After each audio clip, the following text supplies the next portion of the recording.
Mosco passe devant un mur blanc, celui-ci ne le reste jamais bien longtemps. En quelques minutes, cette rue de Montreuil, en région parisienne, prend les couleurs de la savane africaine.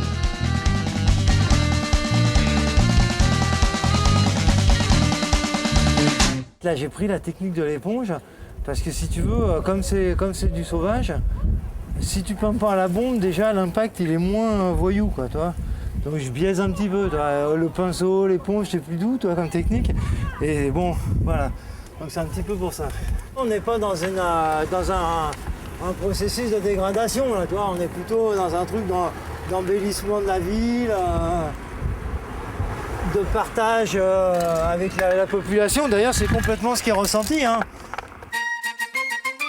Et si le résultat n'est pas celui escompté, eh bien Mosco efface tout et recommence.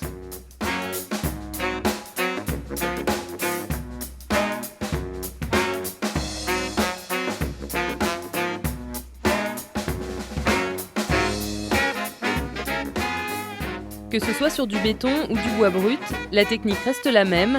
À chaque couleur son pochoir. Pour réaliser ce raton laveur, il n'en faudra pas moins de 6. La technique, c'est d'installer ton truc, de mettre tes repères ici, et puis ensuite, là c'est rempli avec du gris, le gris du fond de toute la bestiole. Ensuite, c'est des couches qui viennent se superposer. Donc le deuxième c'est du blanc, donc voilà. Donc on va dire qu'on a les repères là. Alors toi, je me cale ici sur les 3 repères et je mets mon blanc. Voilà, et ainsi de suite, hein.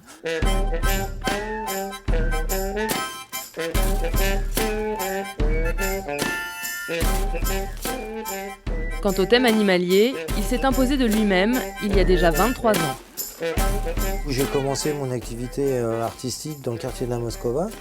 Et là, il y avait des friches, ils cassaient des petites maisons et ils mettaient des palissades en béton avec la végétation qui passait par-dessus.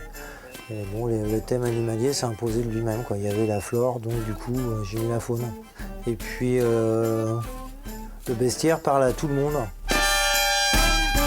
Je veux dire, les gens, oh la girafe, oh le tigre dans la rue, et les gens, ça continue à leur faire plaisir. Donc comme il y a toujours une synergie entre le public auquel s'adresse la peinture de rue et puis l'artiste, je vois pas pourquoi je vais changer. En plus, c'est vrai que c'est aussi mon image de marque en tant qu'artiste. Les animaux, voilà, c'est les Moscos.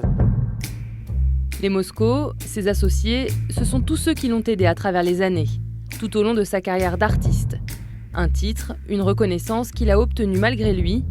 Jamais il n'aurait pu imaginer que sa première intervention militante dans la rue, en 1989, le conduirait à être exposé dans une galerie 15 ans plus tard. Je suis devenu artiste comme ça, par la force des choses. Au début, c'était faire des trucs, des trucs dans la rue, sympa, je vais en faire aussi. Maintenant, c'est vrai que je me demande bien ce que je ferais de ma vie si j'arrêtais de peindre, quoi. J'ai l'impression qu'il me manquerait vraiment quelque chose. Et puis il y a une certaine émulation aussi. Je veux dire, il y a les petits jeunes qui arrivent, qui poussent bien, qui font des choses nouvelles, qui font des choses belles, grandes. Et ça donne des envies aussi de rester un peu dans le coup, quoi. Donc on se bouscule. Les papis font de la résistance.